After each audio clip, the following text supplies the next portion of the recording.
Tate is a tall, long wideout with outstanding play speed and production.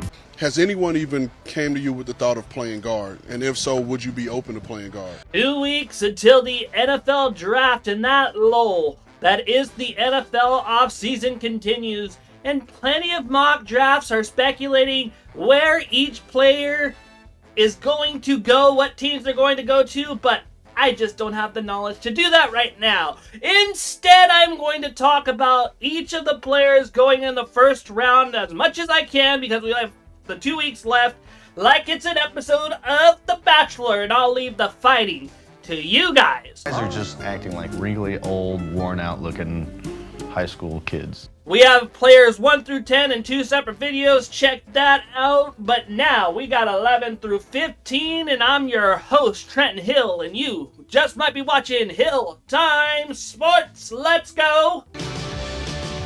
Here I go again on my own. At number 11, out of the University of Miami, a junior tackle, Francis Mauigoa. According to Draft Buzz, Mauigoa is built like a refrigerator with legs, 315 pounds, and he's certainly great against those bull rushers.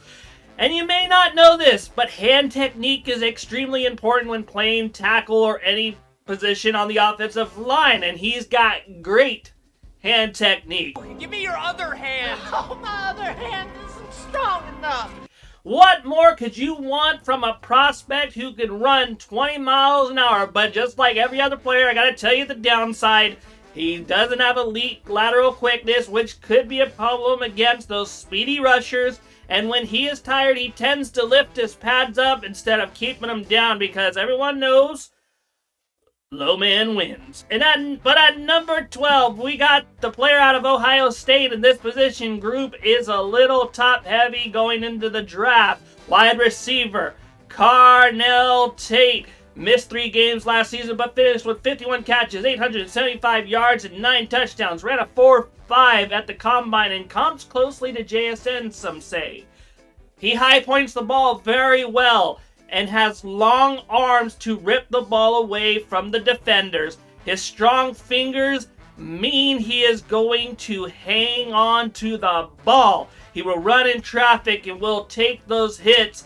5 touchdowns were from 40 yards or more. And just like every other player, he could struggle against the longer corners of the NFL when getting his release at 192 pounds. But he could very well add muscle. Also, his durability does come into question because he missed time in 2025. Will his body stand up to the 17 games schedule? Who knows? At 13, Dillon Thieneman, 6 foot, out of Oregon, played 812 snaps in 2025 and had a season grade of 91. 99 tackles, 4 pass breakups, and his work ethic makes this kid a dream come true. I mean, who's going to go to the gym at 5:30 in the morning? I'm still in bed at that time. He's got great coverage instincts in zone. His eyes stay focused on the quarterback, and he could take away those windows very quickly. Despite being 205 pounds, he has elite speed, and his 8 career interceptions in college means he is going to be a legit threat at the position. He loves to go downhill to stop the run, so play action could leave him biting on fakes at times. Savvy receivers also can get away from him when he's covering in man coverage, which could cause separation, but at Oregon he was very good. He's solid, and his mental game will improve with time. At least that's what experts are hoping. And I'm an expert. Shut up! You don't know nothing about anything. It seems like players from Miami and Ohio State are the big players in this draft, but Spencer Fano, out of Utah, looks to break that mold. At 14, he's undersized, but he's explosive for a tackle with a competitive streak. He was a Lombardi Award semifinalist, surrendered 5 pressures, 5 hurries, but 0 sacks last season.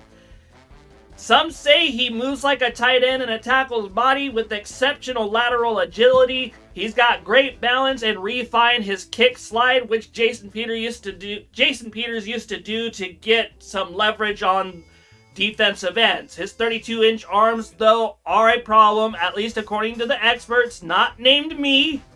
His lean build could be a problem for him at the next level, so we will see what kind of player he is going to be. And finally, at number 15, Makai Lemon, 79 receptions, 1,156 yards, and 11 touchdowns. He is a playmaker, one any offense would love to have. He uses leverage well, which makes it easier for him to get open and outsmart his opponents. 3 drops in 175 targets over 2 seasons.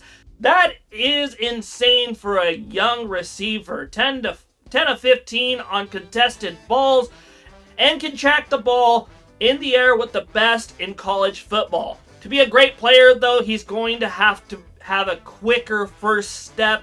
Being 5'11" makes him a smaller receiver, which isn't necessarily a problem. And he's also not the type to take a short gain and turn it into a 20-yard gain. But I like to say he's kind of like a Steve Largent. Steve Largent wasn't the biggest guy, not the fastest, but he can catch the ball very well.